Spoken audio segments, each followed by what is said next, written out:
A panel of liberal journalists just met at the Aspen Institute, a think tank, to talk about why the American people just don't trust them anymore. And here's what CNN's Brian Stelter came up with. Why is this a moment that we should be so concerned about? Because the most powerful people in the world are trying to destroy our news organizations. The president is trying to destroy our news organizations. That has never happened in our nation's history, as far as I'm aware. I think you're doing a pretty good job of that yourself, Brian. President Trump is poisoning the American people, specifically a subset of the American people that has been infected by the poison. It is getting worse every day, and we're going to reckon with the consequences for decades. The president's poisoning us, he says. Of course, they're projecting again. It's the liberals who are infected with the liberal pathogen, or Trump derangement syndrome, or something. You know, I don't mean to be the pessimist. Some days I'm very optimistic. I wake up glass half full a lot of days. And I think Trump's pretty weak right now. And we're going to get through this. And it's an aberration. Other days I wake up and I think, how are we going to win people back? Every single day he's beating the you-know-what out of the press. Not just CNN, but many, many outlets tarring the nation's news media, along with other institutions. How are they going to win viewers back, he says. Of course, it's President Trump's fault that they're hemorrhaging viewers and have no credibility. Here's Brian Stelter 2 years ago, and about 100 pounds lighter, saying that an employee at the Fox News channel once dated him with the secret goal of actually spying on him for the network. About 10 years ago, I had a crush on a woman at Fox News. She was a low-level staffer. I was in college at the time. So I was going out with what I thought were dates. Because I thought these were dates. These were not dates. She was actually reporting back to Fox News about me. She was reporting back what I thought of her and about CNN and MSNBC and Fox. Because I was a reporter on the beat, they were actually spying on me that way. Now, I didn't think that was a big deal at the time. I thought it was the way Fox operates. Fox is a political organization. Yeah. So 10 years ago, when he was a college student and working for the school newspaper, Fox News was spying on him. Oh, wait, what's this? Oh, it's the search results for that thug who threw that soda in that kid's face and then stole his Make America Great Again hat in the Whataburger. And of course, there are 0 results. Not a single word. Maybe there's some other breaking news, and they're just too busy covering that. Let's tune in and see what's happening.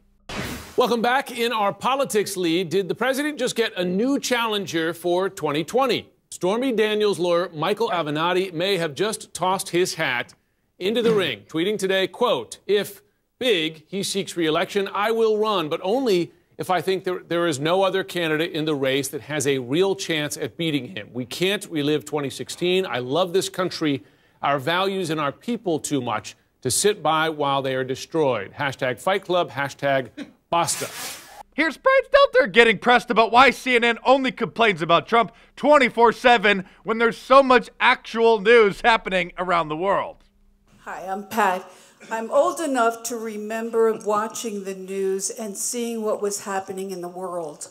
And that doesn't happen now for watching the news, whether or reading the papers or hearing the news on radio.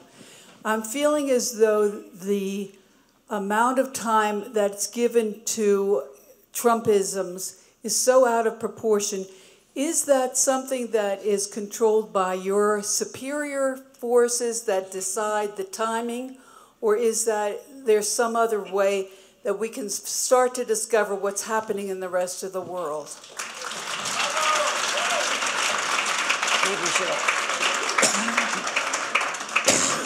Brian Stelter, Don't like point me. to me. No, I'm going to you. I don't speak for NPR. Brian doesn't speak for CNN. He does an admirable job as media critic there. But when you look at major news outlets, including your own, is there a disproportionate diet? My God, if I go abroad and I watch CNN International, it's a different balance than on CNN US. I think Trump is the biggest story in the world, and I think Trump is about America. We are debating basic American values. Personally, I want to watch that 24 hours a day. I want the never-ending talk show about what we are as a country. I think what's at stake is so incredibly serious. This is a crisis, so we have to cover it that way. But I think the broader answer to your question, if I may, is I think the internet changed everything 20 years ago. Changed everything, which means that a guy like me in my kitchen on my laptop is getting a quarter of the viewers of your entire network, which is a multi-billion-dollar operation. This is the same soy boy who did a whole segment on his show, saying that because President Trump has an occasional misspelling on some of his tweets, that he's not fit for office. So when I found a misspelling on his show, I tweeted him a screenshot, and he was so defensive he responded, "The typo was on screen for about 8 seconds, then taken down and corrected. I regret it. Fixing and learning from typos is what I hope others do as well." In discussions amongst friends and family and debates on social media, people are questioning the president's fitness. But these conversations are happening in newsrooms and TV news studios as well. Usually after the microphones are off, or after the stories are filed, after the paper's been put to bed, people's concerns and fears and questions come out. Questions that often feel out of bounds, off limits, too hot for TV. Questions like these.